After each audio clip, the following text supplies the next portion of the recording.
네, 여러분 반갑습니다. 네, 임재록 전 시간에 이어서 331페이지 중간에 보겠습니다. 무슨 잠꼬대인가. 임재 스님이 덕산 스님을 모시고 서 있는데 덕산 스님이 오늘은 피곤하구나 하였다. 이에 임재 스님이 이 노장이 무슨 잠꼬대를 하는가 하니 덕산 스님이 후려쳤다.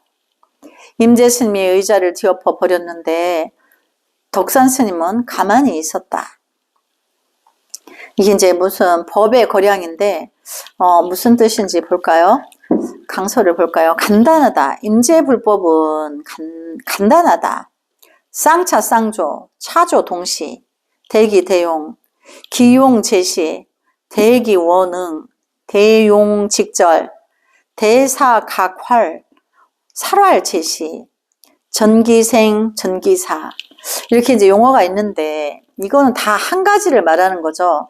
통팔식이 끊어지는 찰나에 자기 성품에 그 반조가 일어나서 바로 대기 그 지혜를 쓴다. 그거를 우리가 대기대용 또 쌍차 쌍조 또 기용제시, 대기원용, 대용직절, 대사가괄, 살활 제시, 전기생, 전기사 이렇게 표현한다는 거죠. 그래서 332페이지에 볼까요? 이곳에서는 산채로 매장한다. 해석을 볼까요? 임재 스님이 밭을 매는 울력을 하다가 이제 울력은 대중이 함께 밭 매고 뭐 절에 어떤 일을 하고 공사를 할 때 대중이 함께 하는 거를 울력이라고 그래요. 임재 스님이 밭을 매는 울력을 하다가 황벽 스님이 오시는 것을 보고 괭이에 기대어 서 있었다.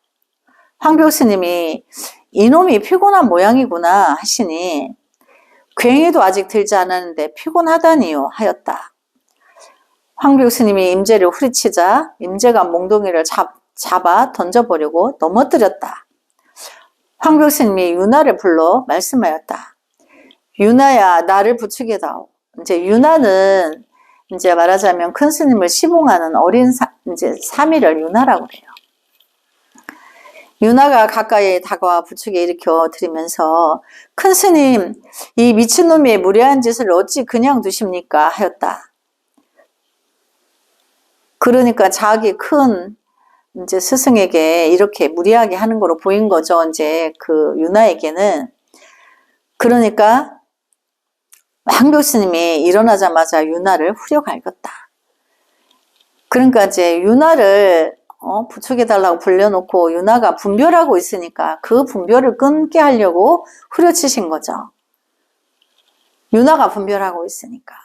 그냥 법거량을 모르니까 유나는 못 알아들으니까 분별로서 이제 임재가 스승을 후려쳤다고 이제 쓰러진 그 유나가 이제 황벽 스님을 모시면서 이 무리한 놈을 그냥 두시렵니까 하니까 이제 황벽이 유나에게 후려쳤다. 그러니까 유나가 분별하고 있는 거를 거두기 위해서 그렇게 이제 한 거죠. 그래서 임재 스님이 괭이로 땅을 찍으면서 말하였다. 제 방에는 모두 화장을 하지만 나는 여기서 한순간에 생매장 해버린다. 이제 임재가 말하기를 모든 이제 선방에서는 제방은 모든 선방을 말하는 거. 전국에 이제 공부하는 제자들이 공부하는 그런 제방에서는 사람이 죽으면 화장하죠. 근데 이제 나는 여기서는 한순간에 생매장을 해버린다. 그러니까 생매장은 산채로 이제 죽인다 이 말인 거죠. 그럼 무슨 말이냐면 분별이 왕왕 일어나고 있는 그 찰나를 용납하지 않고 그 자리에서 바로 살아있는 채로 그냥 그걸 통팔식을 죽인다는 거죠. 분별을 죽인다, 끊게 한다, 생매장한다. 그럼 분별이 끊어지면 불성이 일어나죠. 그러니까 이제 그걸 살활검이라고 그래요. 죽여서 한번 크게 죽여서 살린다. 그래서 살활검이라. 불법에 쓰는 이 검을 살활검이라 하는 거예요. 미혹을 끊어서 자기 불성을 보게 해서 다시 살려주니까 다시 살 때는 부처로서 사는 거죠. 그래서 그걸 살알검이라고 해요. 그래서 강서를 볼까요? 윤화 스님이 황벽 스님에게 임재 그 미친놈의 무례한 짓을 왜 그냥 두십니까? 했을 때 그 답으로 일어나자마자 윤화를 후리친 것은 너무나 절묘한 거량이다. 그렇죠. 너무나 그 분별을 놔두고 보고 있는 게 아닌 거죠. 그러니까 누가 분별하고 있으면 바로바로 그 자리에서 처리하는 거죠. 너무나 매끄러운 응수다. 일부러 지어내도 만들 수 없는 거량이다. 임재의 제방에서는 모두 화장을 하지만 나는 여기서 한순간에 생매장을 해버린다라는 말은 너무도 유명한 말이다. 대사가괄의 소식이다. 얼핏 보면 죽이기만 하는 것 같으나 크게 죽음으로 다시 살아나는 소식이다. 그러니까 살아의 검인 거죠. 그래서 진짜 도적은 도망갔다. 이제 해석을 볼까요? 뒷날 위산 스님이 양산 스님에게 물었다. 황교 스님이 윤화를 때리는 의도가 무엇인가? 진짜 도둑은 달아나 버렸는데 뒤쫓던 술라군이 얻어맞은 꼴입니다. 강서를 볼까요? 위산 스님은 제자인 앙상 스님을 언제나 챙긴다. 그런데 앙산 스님의 표현은 너무도 순리다. 좀 더 앙상 스님다운 기용이 기대된다. 위산 스님에게 한 방망이 후려쳤으면 어떠했을까? 앙상 스님은 스승님 위산 스님에게 예의에서 벗어나지 않고 법을 거량하신 매우 점잖으신 분이었던 것 같다. 그러니까 이제 위산 스님은 스승인데 앙산에게 항상 공부를 점검하기 위해서 분별을 일으키죠. 분별적인 질문을 하죠. 근데 이제 그 임재나 황벽처럼 후리치지 않고 말로써 했다. 이제 그 뜻인 거죠. 그래서 이제 334페이지에 황벽 스님이 자기 입을 쥐어박다. 임재 스님이 하루는 큰 방에 앉아 있다가 황벽 스님이 오시는 것을 보고 눈을 감아버렸다. 황벽 스님이 두려워하시는 신웅을 하며 곧바로 방장실로 돌아가 버렸다. 임재 스님이 뒤따라 방장실로 가서 무례하였음을 사과하였다. 수자가 황벽 스님을 모시고 있었는데 황벽 스님이 이 스님이 비록 후배이긴 하지만 이 일이 있는 줄을 안다 하였다. 수자가 노스님이 자신의 발꿈치도 땅에 닿지도 않았는데 도리어 이 후배를 증명하십니까? 이제 인가하느냐 했더니 하였다. 황벽 스님이 스스로 자기 입을 한 대 주어 박으니 수자가 아셨으면 됐습니다 라고 하였다. 그러니까 이제 임재 스님이 자기 스승인 황벽이 이제 오시는 걸 보고 모른 척하고 눈을 감고 이제 참선하는 척 했다는 얘기인 거죠. 그랬는데 황벽 스님이 이제 임자가 눈 감고 앉아있는 그 앞을 지나가면서 두려워하는 신용을 하며 곧 방장실로 가버렸다. 그래서 이제 임재가 따라가서 아까 스님 오시는데 제가 모른 척하고 눈 감고 있었던 걸 이제 참회합니다. 이렇게 사과를 했다는 거예요. 수자가 황벽 스님을 모시고 있었는데 이제 그때 이제 공부하는 수자 한 스님이 황벽 스님을 모시고 있었는데 이제 황벽 스님이 이제 임재가 와서 사과하는 것을 보고 임재 스님이 이제 수자에게 말한 거예요. 아, 황벽이 수자 자기를 모시는 수자에게 말한 거죠. 이 스님이 비록 후배이긴 하지만 이 일이 있는 줄을 안다 하였다. 수자가 말하기를 노스님 자신의 발꿈치도 땅에 닿지 않았는데 도리어 이 후배를 증명 인가하십니까? 하였다. 그래서 황벽 스님이 스스로 자기 입을 한 대 주어 박으니 수자가 아셨으면 됐습니다 라고 하였다. 그러니까 이 수자도 깨달은 스님인 거죠. 그러니까 굳이 말 안 해도 되는 거를 황벽 스님이 임재 스님을 논하니까 후대에 이 일을 안다 이제 불법의 대의를 안다 이 말인 거죠. 그랬더니 황벽 스님을 모시던 수자가 발꿈치도 안 떼셨는데 그 일을 인갈하시냐 하니까 황벽 스님이 자기 입을 지어 박았다고 하니까 이 수자 스님이 아셨으면 됐습니다. 이렇게 바로 했다는 거죠. 그러니까 공부한 스님들은 위아래가 없는 거죠. 스승이라도 말을 잘못하면 책망하는 거죠. 그러니까 이제 황벽이 자기 입을 지어 박으니까 아셨으면 됐습니다. 이렇게. 그래서 유명한 이제 그 수자 이야기인 거예요. 그러니까 이제 황벽 문화에는 그 공부인들이 대단한 공부를 하고 있는 거죠. 강서를 볼까요? 임재 스님이 조용하면서도 온 우주를 흔드는 전체 작용은 그렇다 치고 수자의 거량과 마무리를 하는 말이 빛난다. 수자 손님을 보면서 조실의 법석을 보좌하려면 안목이 있으면 되어야 한다. 황벽 스님이 자신의 입을 스스로 지어 박은 일은 매우 유명한 사실로 기록된다. 황벽 스님은 후배를 인가했다가 잘못 뉘우치고 입을 지어 박고 수자는 그런 황벽 스님을 보고 알면 됐습니다 하고 하여 주의를 주었다. 함부로 입을 뗄 곳이 못 된다. 그러니까 이 수자는 그 임재보다 선배인 거죠. 근데 임재를 자랑하기 위해서 이제 황벽 스님이 한마디 했다가 자기 입을 자기가 지어 박았다. 이제 이런 뜻인 거죠. 그래서 이 노장이 무슨 수작인가 내용을 볼까요? 해석, 임재 스님이 방에서 졸고 있는데 황벽 스님이 내려와서 보시고 주장자로 선판을 한번 두드렸다. 임재 스님이 고개를 들어 황벽 스님인 것을 보고서도 다시 졸자 황벽 스님이 다시 선판을 한번 두드렸다. 그리고 윗자리로 가서 수자가 자산하고 있는 것을 보고 말씀하였다. 아래 자리의 후배는 좌선하는데 그대는 여기서 무슨 망상을 피우고 있느냐. 그러자 수자가 이 노장이 무슨 수작이야 하니 황벽 스님은 선판을 한번 두드리고 나가버렸다. 그래서 아까 그 수자인 거죠. 이 수자가. 그래서 강서를 볼까요? 황벽 스님 오늘 장사는 영 글렀다. 황벽 스님이 뭐 말을 했는데 뭐가 잘 안 됐어 뜻대로.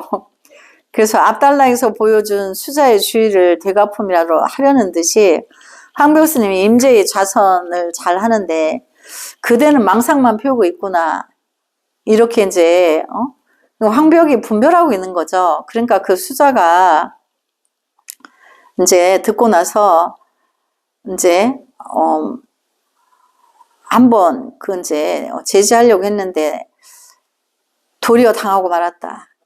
임재에게도 외면을 당하고 수자에게도 못 들은 소리를 들었다. 그래갖고 임재가 이제 보니까 자기 스승이 수자에게 한 방 먹었어. 그 꼴을 보기 싫어서 이제 임재도 나가버렸어. 그래서 오늘 장사가 영 글렀다고 하는 거죠. 그래서 그래도 끝까지 선판을 두드리는 일로 미진의 전체 작용을 보여주었다. 선판을 이렇게 이제 했다는 거는 거기에는 어떤 것도 설 수 없는 걸 말하죠. 그러니까 황벽 스님이 분별을 했고 또 수자 스님이 이 노인이 무슨 수작을 하는 거야 이제 그 수작을 부린다 한 것도 분별이죠. 그러니까 임재는 선판을 두드리고 나가버렸다.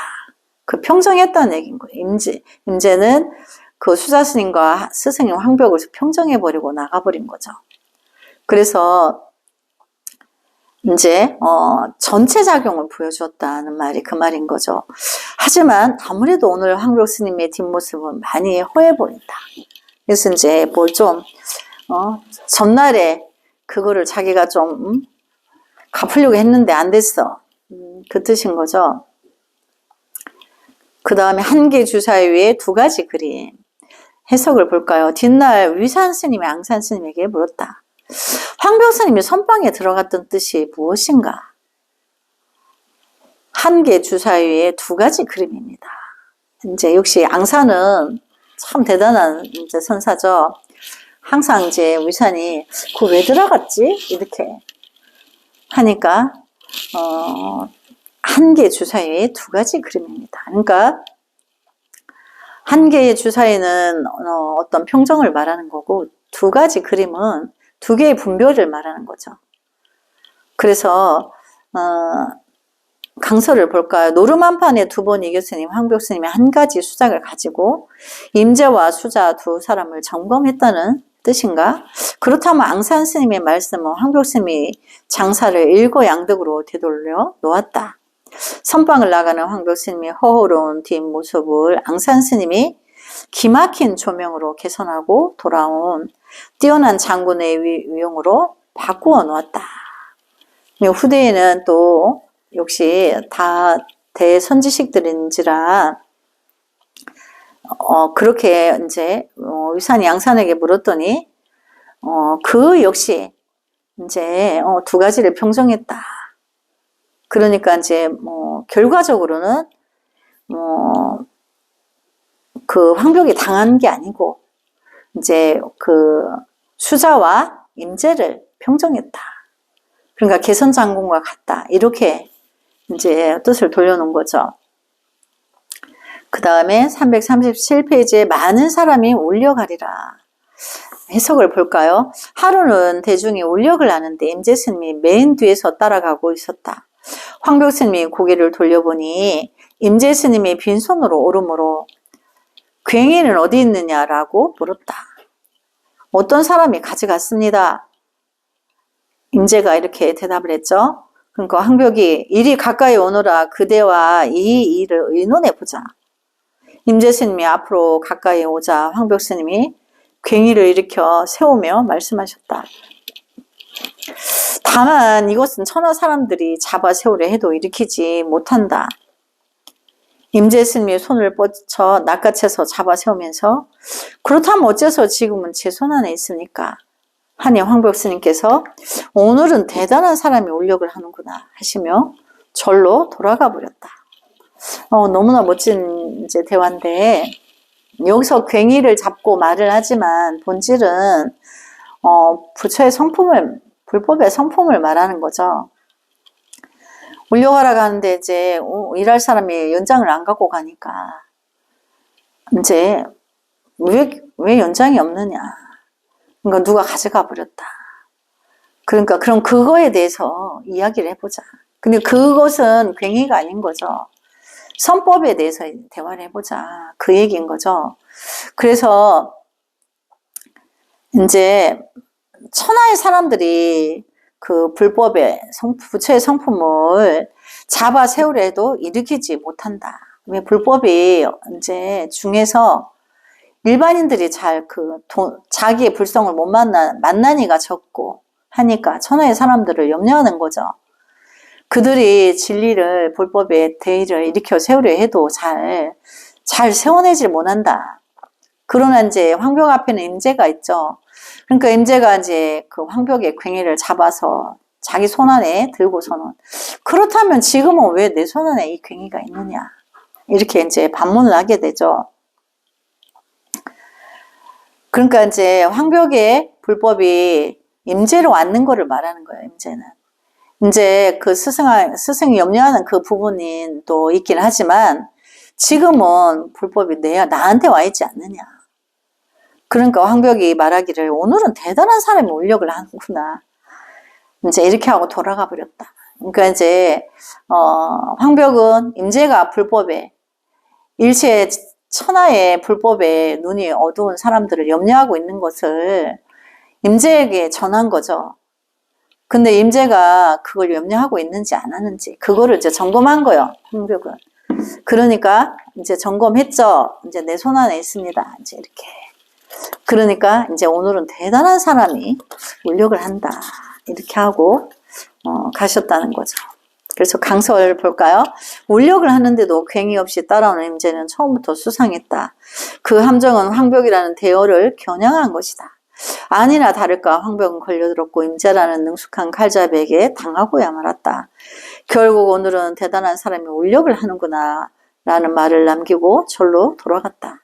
그렇지만 황벽은 참으로 듬직한 일꾼 하나를 두었다. 어떤 일을 맡겨도 능히 해치울 일꾼이다. 한평생에 이런 일꾼 하나 두었으면 황벽은 진정으로 뜻있는 삶을 살았다. 절로 돌아가 황벽의 마음은 든든하고 흐뭇하기 그지없었다.